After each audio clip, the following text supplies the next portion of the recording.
Hello student, আমি পবিত্র ঘোষ। কনসেপ্টুয়াল কেমিস্ট্রিতে তোমাদের স্বাগত। আমার চ্যানেলটিকে তোমরা অবশ্যই সাবস্ক্রাইব করো, লাইক করবে, কমেন্ট দেবে আর শেয়ার করবে অবশ্যই। তো আজকে ইলেকট্রোকেমিস্ট্রির পার্ট টুটা নিয়ে আমি বলবো। পার্ট ওয়ানটা হয়ে গেছে। পার্ট টুতে আমরা পার্ট ওয়ানে আমরা দেখেছিলাম যে নাস্ট ইকুয়েশন থেকে কিভাবে ইলেকট্রোকেমিক্যাল ফোর্স, ইলেকট্রোকেমিক্যাল যেটা তোমার ইলেকট্রোমোটিভ ফোর্স যেটা ক্রিয়েট হচ্ছে সেটা আমরা দেখিয়েছিলাম। ইকুইলিব্রিয়াম কনস্ট্যান্ট কিভাবে ডিটারমিন করা হচ্ছে সেটা দেখেছিলাম। আজকে আমরা দেখব কিভাবে রিঅ্যাকশন হয়, রিঅ্যাকশন কন্ডিশন কি, কেন ফ্রি এনার্জি চেঞ্জ হয়ে কি করে রিঅ্যাকশন হয় তার কন্ডিশন দেখব।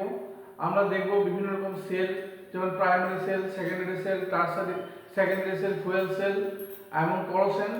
আমরা দেখব concentration cell, reversible cell, irreversible cell, standard electrode, এগুলো সব আমরা আজকে জানবো। তো প্রথমে তো ভিডিওটা শুরু করা যাক।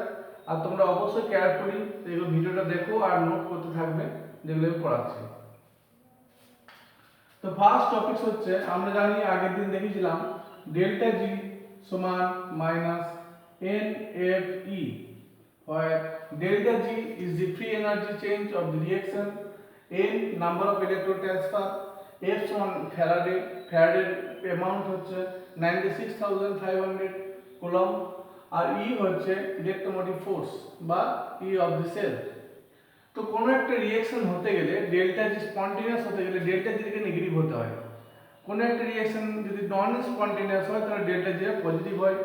আর যদি রিঅ্যাকশনটা ইকুইলিব্রিয়ামে রিচ করে যায় তাহলে ডেল্টা জিটা জিরো হয়ে যায়।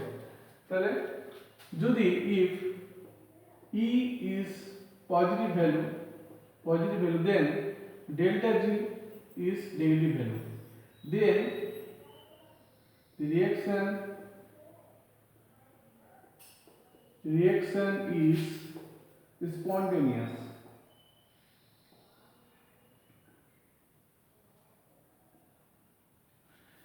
If E সমান negative value, E of cell is negative value, E of cell is negative value, then delta G is positive value, then the reaction is non-spontaneous.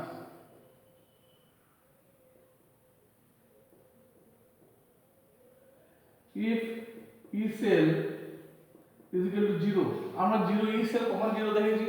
যখন রিঅ্যাকশনটা ইকুইলিব্রিয়ামে পৌঁছে যায় তখন E cellটা 0 হয়ে যায়। আমরা দেখব কন্ডিশনটা। E cell 0 যদি হয় তাহলে delta G is equal to 0. Delta G 0 মানে reaction, then the reaction reaches in equilibrium position. তার মানে যত ইটা ই সেলটা বেশি পজিটিভ হলে ডেল্টা জিটা বেশি নেগেটিভ হবে, রিঅ্যাকশনটা তত ভালো হবে। যদি আরেকটা রিলেশন আছে ডেল্টা জি সমান minus RT ln k equilibrium, যদি ডেল্টা জি হাই নেগেটিভ হয়, ডেল্টা জি যদি হাই নেগেটিভ ভ্যালু হয় তাহলে এখানে minus RT ln k equilibrium, এখানে k ইকুইলিব্রিয়ামটা হাই হবে। k ইকুইলিব্রিয়াম হাই মানে হচ্ছে প্রোডাক্টের concentration is far greater than reactant. প্রোডাক্টের কনসেন্ট্রেশন বেশি মানে রিঅ্যাকশনটা ফরওয়ার্ড দিকে বেশি শিফট হয়েছে আর রিঅ্যাকশন খুব ভালো হয়েছে। তো এইগুলো তোমার কন্ডিশন। ফার্স্ট কন্ডিশন, যদি ইটা সেলটা পজিটিভ হয় তাহলে ডেল্টা যেটা নেগেটিভ হবে, রিঅ্যাকশনটা স্পন্টেনিয়াস হবে। যদি ই সেলটা নেগেটিভ হয়, ই সেল মানে E right minus E left, E cell সমান E right minus E left, E right minus E of cathode minus E of anode. এই দুটো ডিফারেন্স হচ্ছে ই সেল যত হাই হবে তত ডেল্টা জিটা বেশি নেগেটিভ হবে আর তত বেশি কে ইকুইলিব্রিয়ামটা বেশি হবে, আর কে ইকুইলিব্রিয়াম বেশি হলে প্রোডাক্টের কনসেন্ট্রেশন বেশি হবে। প্রোডাক্টের কনসেন্ট্রেশন বেশি হলে আমরা বুঝবো যে রিঅ্যাকশনটা ফরওয়ার্ড দিকে বেশি ডাইভার্ট হয়েছে, তাহলে রিঅ্যাকশনটা ভালো হয়েছে। যদি ডেল্টা জি ইটা ই সেল যদি 0 হয় তাহলে ডেল্টা জিটা 0, ডেল্টা জি যদি জিরো হয় তাহলে ইকুইলিব্রিয়াম পজিশনে পৌঁছে যায়। ইকুইলিব্রিয়াম পজিশনে কোনো কারেন্ট ফ্লো হয় না, কারণ ইলেকট্রোমোটিভ ফোর্সটা তখন জিরো হয়ে যায়, সেই জন্য ইকুইলিব্রিয়ামে কোনো কারেন্ট পাবো না।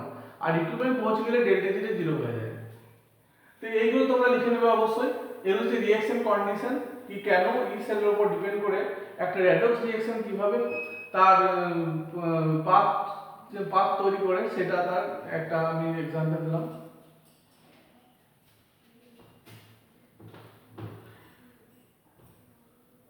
নেক্সট বলবো আমি various types of cell. Various types of cell. তার মধ্যে প্রথমে আসবে কনসেন্ট্রেশন সেল। কনসেন্ট্রেশন সেল, ধরো এদিকে একটা বিকার আছে, এদিকে একটা বিকার আছে, এখানে প্লাটিনাম ওয়্যার দেওয়া আছে, এটা এখানে প্লাটিনাম ওয়্যার দেওয়া আছে, আর দুটো সলভেন্ট দ্বারা কানেকশন আছে, আর এদিক থেকে হাইড্রোজেন গ্যাস আমি ঢোকাচ্ছি, তার পার্শিয়াল প্রেসার হচ্ছে P1, এদিকে হাইড্রোজেন গ্যাস ঢোকাচ্ছি, তার পার্শিয়াল প্রেসার হচ্ছে P2, আর এখানে H+ এর কনসেন্ট্রেশন আছে, এখানে H+ এর কনসেন্ট্রেশন আছে। তাহলে বুঝতে পারছো যে এটা একটা কনসেন্ট্রেশন সেল, বা এখানে প্রেসার দুটো ডিফারেন্ট। এখানে প্রেসারটা যদি P1 গ্রেটার দেন P2 হয়, তাহলে তার ইলেকট্রোমোটিভ ফোর্স একটাই পাবো। তখন electromotive force E of the cell হবে, দেখো ই নোটটা জিরো হয়ে যাচ্ছে, কারণ দুটো ক্ষেত্রে হাইড্রোজেনের সিস্টেম আছে, সেজন্য ই নোটটা জিরো হয়ে যাবে। তখন ই সেল হবে 0.0591, বা এখানে নাম্বার অফ ইলেকট্রন ট্রান্সফার 2 হবে into log P1 by P2। এটা একটা ইকুয়েশন। কনসেন্ট্রেশন সেলের আরো एग्जांपल আছে, যেমন ধরো এই কনসেন্ট্রেশন সেলটা কিভাবে লিখবো, এটা লিখবো PT H2 P1 slash H+ slash H2 P2 platinum. এটা একটা কনসেন্ট্রেশন সেলের एग्जांपल হলো। আরেকটা কনসেন্ট্রেশন সেল কি করে লিখবো, আরেকটা एग्जांपल দেখে নাও। ধরো এখানে জিঙ্ক ইলেকট্রোড আছে, আর এখানে সলিউশনটা আছে জিঙ্ক সালফেটের সলিউশন আছে। আরেকটা বিকার নিয়েছি, সেখানেও আছে আমার জিঙ্ক আর সলিউশন আছে, জিঙ্ক সালফেটের সলিউশন আছে, কিন্তু এখানে কনসেন্ট্রেশন হচ্ছে C1, এখানে কনসেন্ট্রেশন হচ্ছে C2। এবার এটাকে সল্ট ব্রিজ দ্বারা অ্যাড করা হয়েছে, আর তখন দেখবো আমরা ইলেকট্রিসিটি ফ্লো হচ্ছে। এবারে এখানে এই সেলটা কিভাবে লিখবো, zinc slash zinc SO4 concentration C1 salt bridge ZnSO4 concentration C2 slash Zn। এবং এই ইলেকট্রোমোটিভ ফোর্স কত হবে, ই অফ দি সেল হবে 0.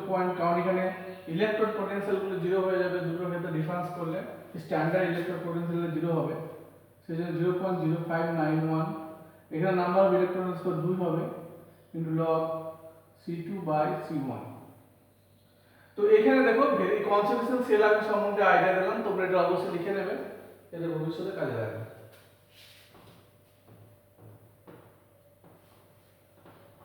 নেক্সট আমি করব প্রাইমারি সেল। প্রাইমারি সেল বা এটাকে ড্রাই সেলও বলা হয়। এটার স্ট্রাকচারটা কেমন,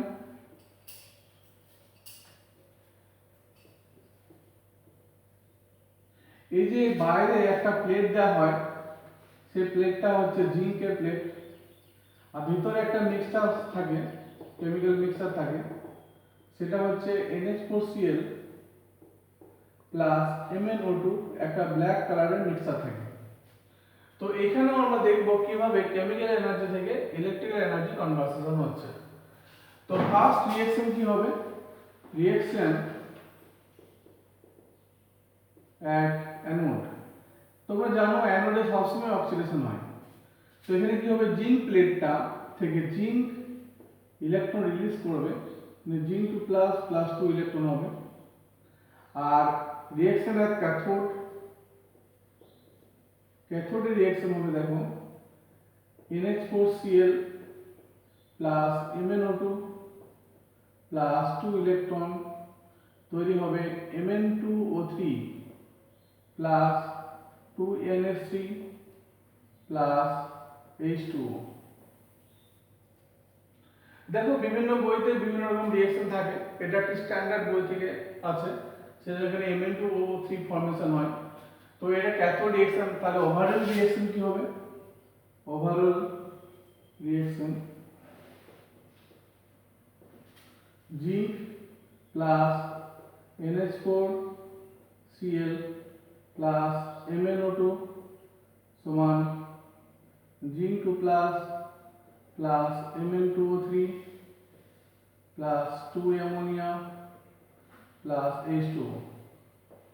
এবং এই সেলে ক্যাথোডে অক্সিডেশন হচ্ছে, অ্যানোডে অক্সিডেশন হচ্ছে, ক্যাথোডে রিডাকশন হচ্ছে, আর ওভারঅল সেল রিঅ্যাকশন এটা। আর এখানে ওয়াটার ফর্মেশন হচ্ছে। দেখবে ব্যাটারি যেগুলো আছে ড্রাই সেল, সেগুলো কিছুদিন পর ভিজে হয়ে যায়। ভেজার একটা কারণ হচ্ছে ওয়াটার ফর্মেশন হচ্ছে বলে সেলটা নষ্ট হয়ে যায়। এবং এই সেলটা যেহেতু কেমিক্যাল রিঅ্যাকশন করে প্রোডাক্ট তৈরি হচ্ছে ডিফারেন্ট, সেই জন্য বেশি দিন এই সেলটা চলে না। এটা সেকেন্ডারি সেল নয়, প্রাইমারি সেল, একবারই শুধুমাত্র ইউজ করা হয়। আর এই ইলেকট্রোমোটিভ ফোর্স হচ্ছে 1.5 ভোল্ট। এটা হচ্ছে ই অফ দ্য সেল হচ্ছে এটা 1.5 ভোল্ট। এটা হচ্ছে ড্রাই সেল বা প্রাইমারি সেল। তোমরা এটা লিখে নেবে অবশ্যই। সেকেন্ড যে করব সেটা হচ্ছে সেকেন্ডারি সেল।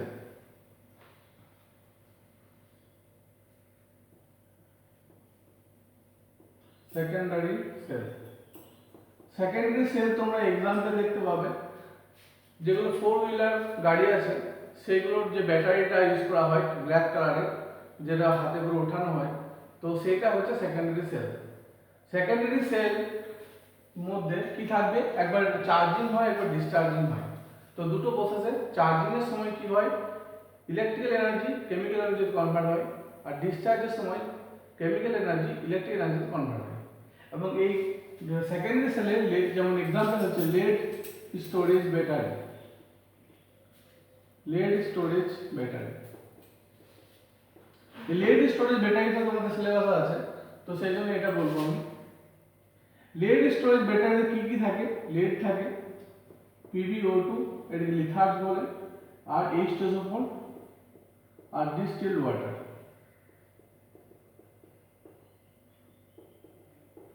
রিঅ্যাকশন কি হয়? দেখো যখন ডিসচার্জ হয়,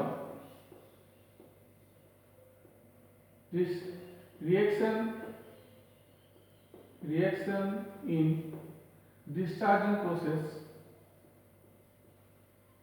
কি হয়? রিঅ্যাকশনটা কি হয়? lead plus PbO2 plus 2H2SO4 দিয়ে তৈরি হয় lead sulphate PbSO4 plus H2O। মনে রাখবে এখানে lead 2+ হয় আর ইলেকট্রন রিলিজ করে। ইলেকট্রন রিলিজ মানে হচ্ছে কারেন্ট ফ্লো করা, তার মানে হচ্ছে এটা হচ্ছে ডিসচার্জিং প্রসেস। আর চার্জিং প্রসেসটা ঠিক অপোজিট। চার্জিং প্রসেস, কারণ এটা চার্জিং প্রসেসটা অপোজিট হবে রিঅ্যাকশনটা, সেজন্য হবে PbSO4 প্লাস H2 ব্যালেন্স করে নেবে সমান Pb plus PbO2 plus 2H2SO4। ঠিক অপোজিট রিঅ্যাকশনটা হবে চার্জিং। তার কারণ হচ্ছে Pb2 প্লাস ইলেকট্রন নেবে। চার্জিং এর সময় বাইরের সোর্স থেকে ইলেকট্রন সাপ্লাই করা হবে, সেই ইলেকট্রনগুলো Pb2 প্লাস অ্যাকসেপ্ট করবে, নিয়ে Pb থেকে আর PbO2 তে কনভার্ট হবে। তো এটা হচ্ছে চার্জিং প্রসেস। তাহলে এটা যে ওভারঅল রিঅ্যাকশন আমি করেছি, এর ক্যাথোড আর অ্যানোড রিঅ্যাকশন আমি লিখিনি, ওভারঅল রিঅ্যাকশন করবে তোমরা। ওভারঅল রিঅ্যাকশনে lead plus PbO2 lead oxide plus H2SO4 lead sulphate তৈরি হবে আর H2O তৈরি হবে। এই ফার্স্ট প্রসেসটাতে H2SO4 টা কনজিউম হবে, সেইজন্য H2SO4 এর স্পেসিফিক গ্র্যাভিটিটা কমতে থাকবে। সেকেন্ড স্টেপে আবার আমি দেখব leadটা ফর্মেশন হবে আর lead সালফেটটা ডিস্ট্রয় হবে। lead সালফেট প্লাস H2O সমান lead plus PbO2 plus 2H2SO4। তো এটা হচ্ছে সেকেন্ডারি সেল বা lead স্টোরেজ ব্যাটারি। নেক্সট আমি করব ফুয়েল সেল। ফুয়েল সেলটা এখন খুব অ্যাপ্লিকেশন হচ্ছে এটা, কারণ এটাতে যে প্রোডাক্টটা বেরোবে সেটা মানে রিয়েকশন করার পর যে প্রোডাক্টটা বেরোবে সেটা হচ্ছে ওয়াটার। আর ওয়াটারটা আমরা জানি এনভায়রনমেন্টাল পলিউশন করে না, সেই জন্য আমরা কি পাবো আমরা ওয়াটার পাবো, আর আমরা কোনো মানে এনভায়রনমেন্ট পলিউশন হবে না। তো এই সেলটার জন্য এখন প্রচুর অ্যাপ্লিকেশন আছে, অ্যাপোলো স্পেসে ওটা অ্যাপ্লিকেশন করা হয়েছিল। তো এটার মডিফিকেশন কিন্তু করানোর চেষ্টা করা হচ্ছে এখন। তো আমরা দেখি ফুয়েল সেল খুব ইন্টারেস্টিং কিভাবে কাজ করে সেটা দেখব। ফুয়েল সেলে KOH অ্যাকোয়াস KOH এর সলিউশন নেওয়া হয়, অ্যাকোয়াস KOH, আর একদিক থেকে H2 গ্যাস দেওয়া হয়, আর এদিক থেকে অক্সিজেন গ্যাস দেওয়া হয়, আর এখানে KOH এর সলিউশন থাকে। আর বিভিন্ন সেটআপ আছে, এটা নর্মাল একটা সেটআপ দিলাম। তো এখানে এই সেটটাতে লেফটে আমি হাইড্রোজেন নিয়েছি, রাইটে আমি অক্সিজেন নিয়েছি। আমি জানি লেফট দিকটা ক্যাথোড, অ্যানোড হয়, অ্যানোডে সবসময় অক্সিডেশন হয়। অক্সিডেশন মানে হচ্ছে রিলিজ অফ ইলেকট্রন। তাহলে H2টা ইলেকট্রন রিলিজ করে H+ হবে, আর এখানে অক্সিজেন সেই ইলেকট্রনটা অ্যাকসেপ্ট করবে। জানি আমরা অক্সিজেন ইলেকট্রন অ্যাকসেপ্ট করে, কারণ ইলেকট্রনের এনার্জি খুব বেশি, ইলেকট্রন অ্যাফিনিটি খুব বেশি, সেজন্য অক্সিজেন ইলেকট্রন অ্যাকসেপ্ট করবে আর হাইড্রোজেন ইলেকট্রন রিলিজ করবে। আর ওভারঅল হাইড্রোজেন আর অক্সিজেন মিলে ওয়াটার ফর্মেশন হবে, আর আমরা ইলেকট্রিসিটি পাবো। তাহলে কেমিক্যাল এনার্জি থেকে ইলেকট্রিক এনার্জি পাবো। তো আমার রিঅ্যাকশন কি হবে?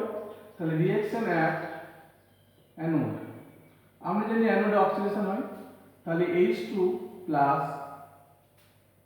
OH মাইনাস, যেখানে অ্যাকোয়াস KOH দিয়েছি সেজন্য OH মাইনাস আসছে, নিয়ে ফর্মেশন হবে H2O। এটা প্লাস, এটা ব্যালেন্স করতে হবে।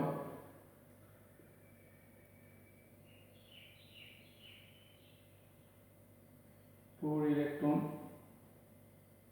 4 OH 2H2O, 4H2O. At cathode reaction legi oxygen plus H2O plus 4 electron তৈরি হবে OH minus 4 OH minus, এটা তৈরি হবে। তাহলে এখানে ব্যালেন্স করলে কি হবে, এটা 2H2O দিয়ে দিই, তাহলে ব্যালেন্স হয়ে যাবে। তাহলে অক্সিজেন ইলেকট্রন অ্যাকসেপ্ট করছে, OH মাইনাস ফর্মেশন করছে, আর হাইড্রোজেন ইলেকট্রন রিলিজ করছে, এই রিলিজ করছে ইলেকট্রনগুলো, আর ওয়াটার ফর্মেশন হচ্ছে, কারণ হাইড্রোজেন ইলেকট্রন রিলিজ করলে H+ হবে, সেই H+টা OH মাইনাসের সাথে রিঅ্যাকশন করে H2O ফর্মেশন হবে। তাহলে ওভারঅল রিঅ্যাকশন কি হবে? ওভারঅল রিঅ্যাকশন হবে, দেখো 2H2 প্লাস O2 সমান 2H2O। তাহলে এটা হচ্ছে আসল প্রোডাক্ট, যেটা ফাইনাল প্রোডাক্ট। সেই প্রোডাক্টটা দেখো এক্সস্ট হবে অ্যাজ এ ওয়াটার ভেপর হিসাবে, সেই জন্য আমাদের এনভায়রনমেন্ট পলিউশন করবে না, প্লাস হাইড্রোজেন অক্সিজেন সাপ্লাই প্রচুর আছে, সেজন্য আমরা লাগাতার ইলেকট্রিসিটি পাবো। এটা হচ্ছে ফুয়েল সেল, তোমরা এটা লিখে নেবে অবশ্যই। এরপর যে টপিকটা আসবে সেটা হচ্ছে corrosion.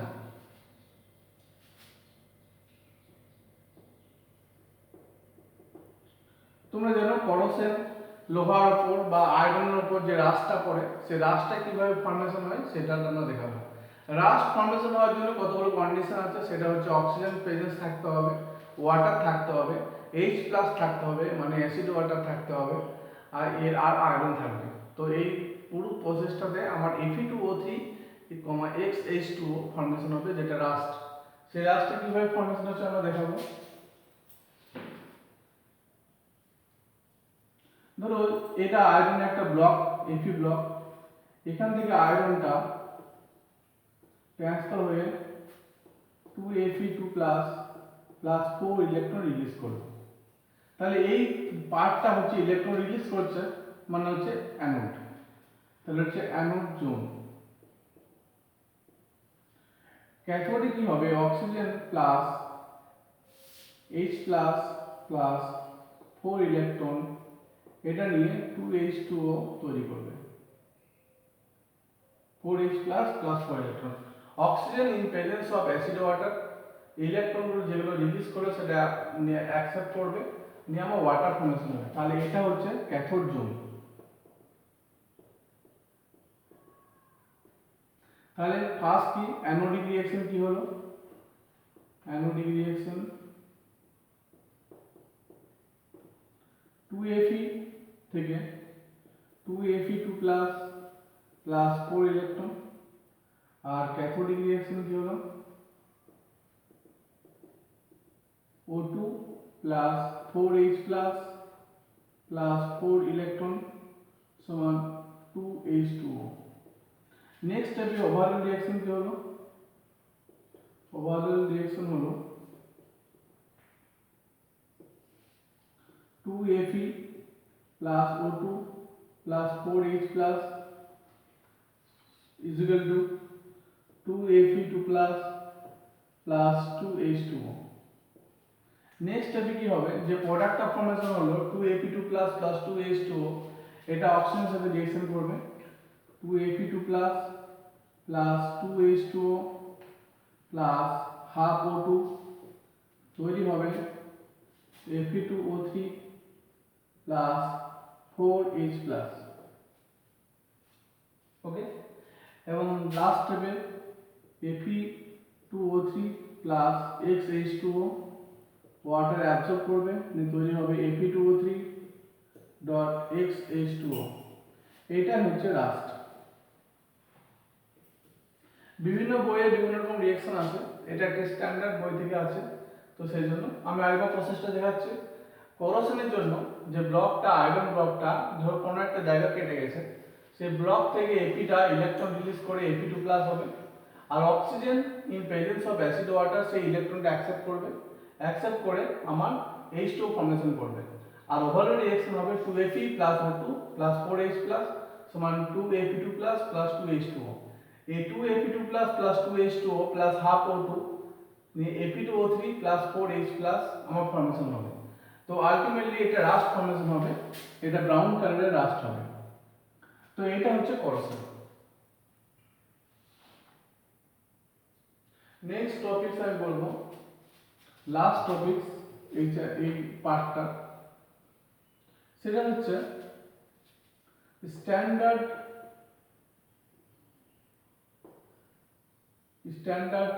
Electrode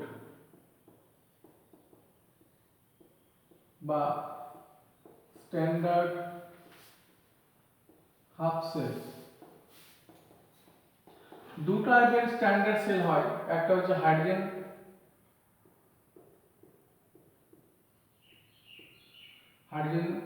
sell, hydrogen standard electrode,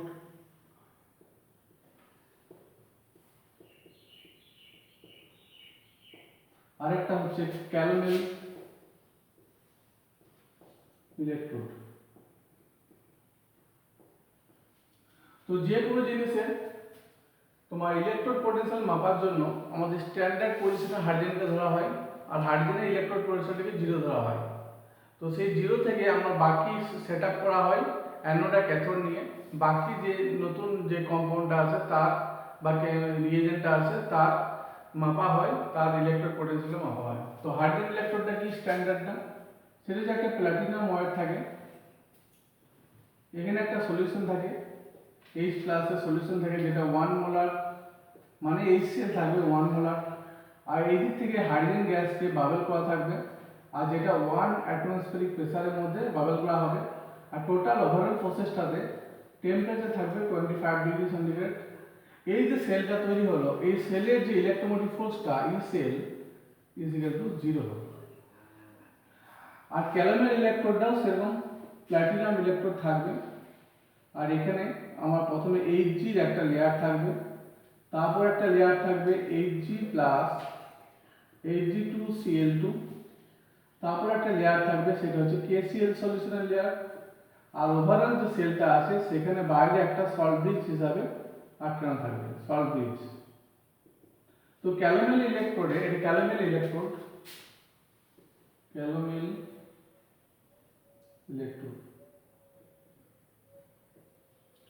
এই ক্যালোমেল ইলেকট্রোডে একটা ফিক্সড ইলেকট্রোড পোটেনশিয়াল আছে, আর এই হাইড্রোজেন ইলেকট্রন 0 ধরা হয়। তো এগুলো হচ্ছে স্ট্যান্ডার্ড সেল ইলেকট্রোড বা ক্যালোমেল স্ট্যান্ডার্ড ইলেকট্রোড বা স্ট্যান্ডার্ড হাফ সেল।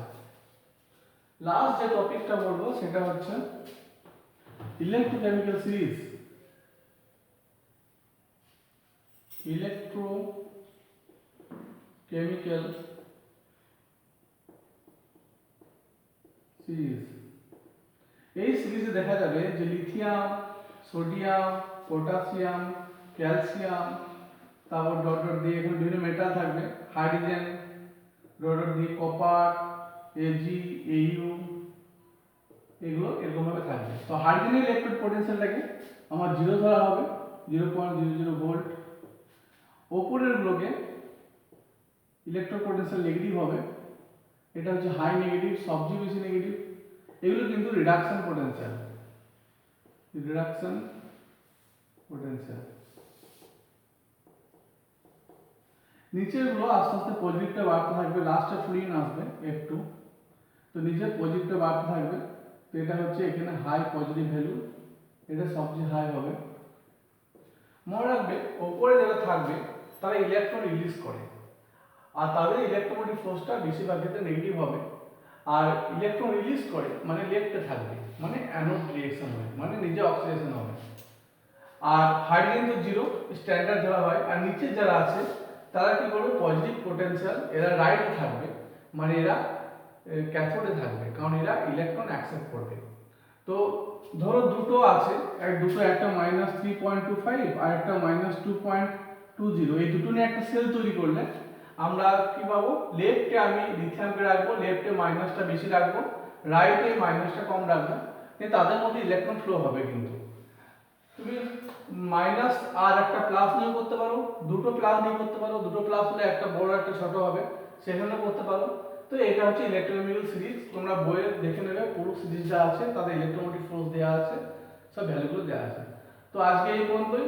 আর স্টুডেন্ট, আমার চ্যানেল যদি ভালো লাগে সাবস্ক্রাইব করো, অবশ্যই শেয়ার করো, লাইক করো, কমেন্ট পাস করো। আর আমাকে যদি কন্ট্যাক্ট করতে চাও, আমার ফোন নাম্বার দেওয়া আছে, সেই ফোন নাম্বারে কন্ট্যাক্ট করো। কোনো ডাউট হলে রাত 10টার পর আমি ডাউটগুলো ক্লিয়ার করে দেবো। আর আমার যদি ক্লাসরুমে ক্লাস করতে চাও তোমরা, সেখানে সপ্তাহে 2 দিন করে ক্লাস দেওয়া হয়, 3 ঘন্টা করে। তো ক্লাসরুমে ক্লাস করতে গেলে সেভ করতে এটা আমি করানো হয়। তো ক্লাসরুমে যদি ক্লাস করতে হয় তাহলে তোমরা আমার সাথে কন্ট্যাক্ট করো। Thank you.